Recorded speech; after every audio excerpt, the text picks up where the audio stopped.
So in this domain, we're going to discuss different protocol stacks. We're going to see what do we mean by a stack. In fact, we have layers on top of each other, and this is called a stack. We're going to see why do we have multiple layers, what are the different functions of each layer. We're going to start at the top from the application layer and go all the way down to link layer. We're going to see different protocols at each of this layer and how these protocols are interrelated. So we're going to start with the protocol stacks, OSI and TCPIP. Then we're going to discuss different protocols such as HTTP, TCP, UDP, IP, ICMP, and how do they work. Then we're also going to have a look at key network protocols which are used for providing security. So we're going to discuss, for example, IPsec. We're going to see what is TLS, SSL, and how do they provide security collectively. This is an important domain because cybersecurity relies heavily on good concepts of computer networks. So let's start with OSI and TCP/IP.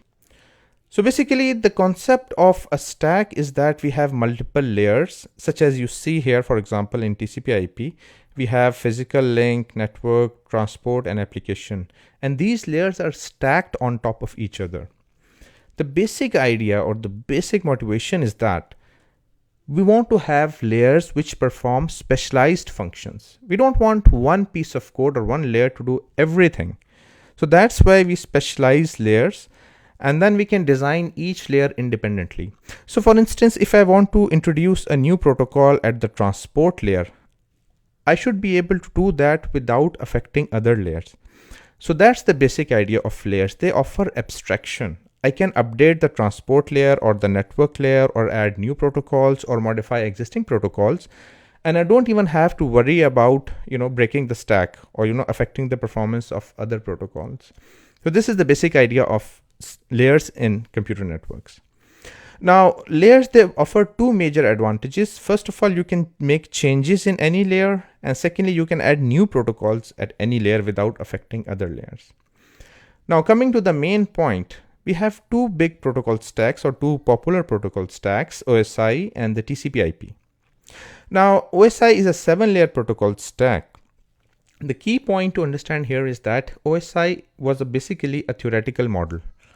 It never got materialized, and we don't actually have implementations of OSI. However, you're going to hear the word OSI and its layer a lot as you progress in computer networks, or if you're doing courses in cybersecurity or working in the industry.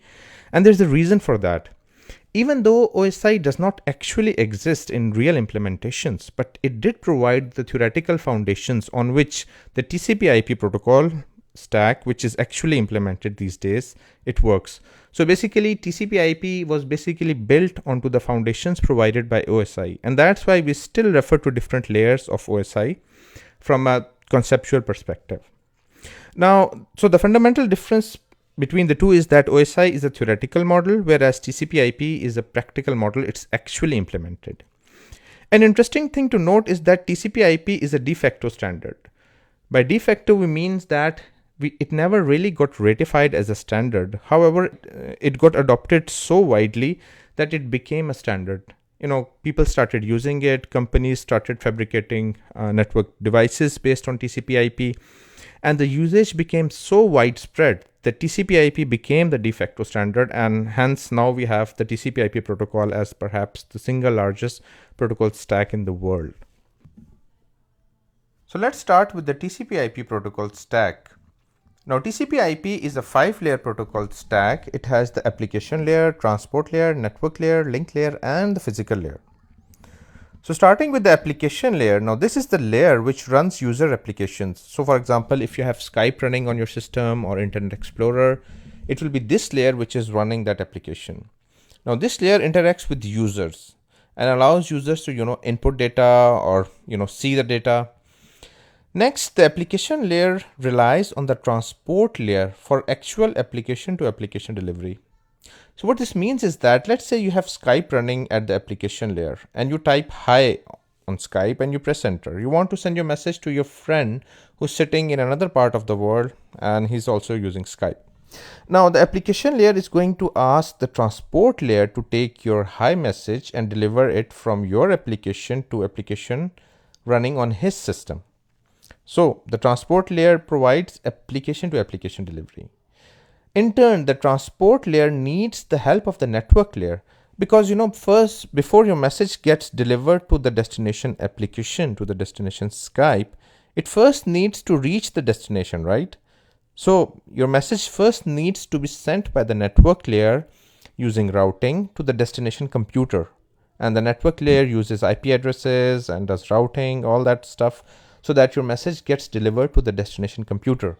Once it's there, it's once again the job of the transport layer to deliver your data from that computer to the Skype application. Now, in turn, the network layer needs the help of the link layer because you see, network layer does the end-to-end routing. It sends your data from your source computer to the destination computer all across the internet over multiple routers. It calculates the routes.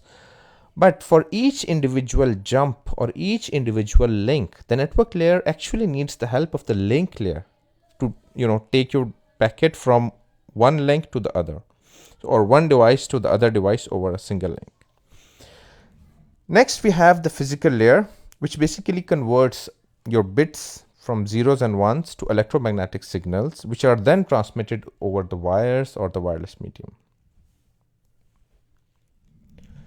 Now let's have a look at the concept of layering. Why do we have layers in the first place?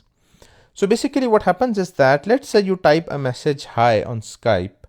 Now your message will be sent to the transport layer because the application layer cannot directly deliver this data to the destination. So it asks the help of the transport layer to do that. Now what the transport layer does is that it adds its own header, which you can see here, transport header TH, and encapsulates this packet. So basically hi becomes the data and transport layer adds its own header, which includes information which helps it deliver the data to the correct application on the destination. Now this whole packet is then sent to the network layer. A network layer basically considers all of this as data and adds its own header, which is the network header. In the network header, the network layer adds things like routing information, IP addresses, source and destination IP addresses, stuff like that, so that it is able to route your packet over the internet. Now this whole thing is sent to the link layer, which basically considers the hi message, the transport header and the network header as data and adds its own header. Now the link layer header contains information which helps the link layer deliver your packet over each individual link. Finally, we have the physical layer, which converts basically your data from 0 ones to electromagnetic signals, which then get transmitted over wires or wireless medium depending on which technology you're using. And now when your packet reaches the destination, so what happens is that the process is reversed. So basically the link layer is going to check the link header, extract the information, do the necessary processing, and then pass on the remainder of the packet to the network layer. The network layer is going to extract its information from the network header and pass the remainder of the packet to the transport layer. And finally the transport layer processes its information, removes its header and passes the message hi to the application layer. So this is how it's done. The message gets passed to different layers through the protocol stack and delivered to the destination. Now let's have a look at the concept of protocols in the stack.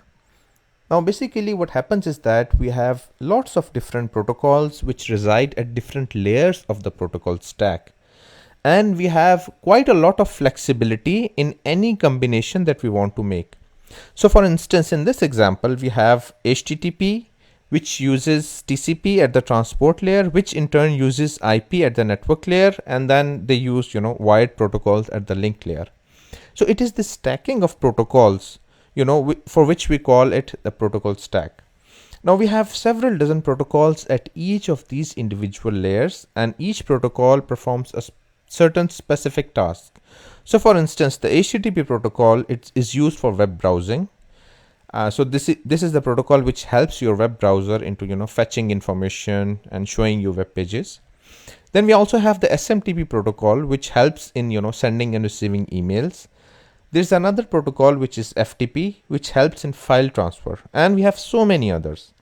Similarly, at the transport layer, we have TCP, UDP, STCP, and several others. At the network layer, we have IP, ICMP, but a point to be noted here is that IP is the fundamental protocol at the network layer. And we are going to discuss later in the course that IP is one protocol which will always be used, almost always be used. There are a few exceptions when ICMP will be used, but generally speaking, all of the communication on the internet, it's done through IP protocol.